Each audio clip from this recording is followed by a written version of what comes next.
میشینم روبروی جای خالی، دوباره به خودم امید میدم. میگم از من دوباره دیر کردی، یا این که من زیادی زود رسیدم. بگو سر میزنی امشب به خوابم، تا وقتی که نیای خوابی ندارم. منو شاید تو تاریکی نبینی، چراغ خونه رو روشن میذارم.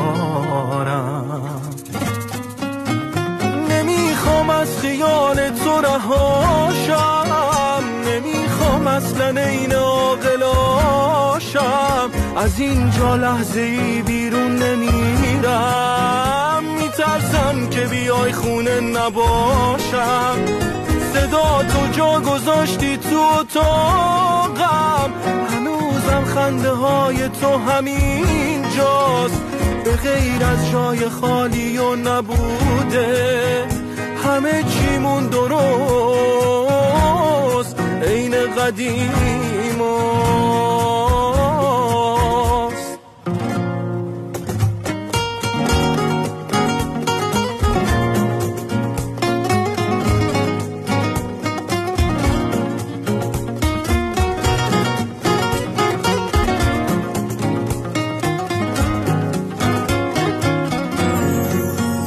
فقط تو خواب دستاتو میگیرم، تو بیداری بهت دسترسی نیست. میشینم روبروی جای خالی، هنوز این صندلی جای کسی نیست.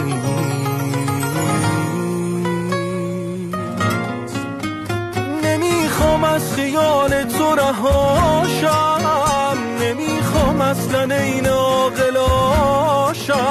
از اینجا لحظه ای بیرون نمیرم، میترسم که بیای خونه نباشم. صدا تو جا گذاشتی تو اتاقم، هنوزم خنده های تو همین جاست. به غیر از جای خالی و نبوده، همه چیمون درست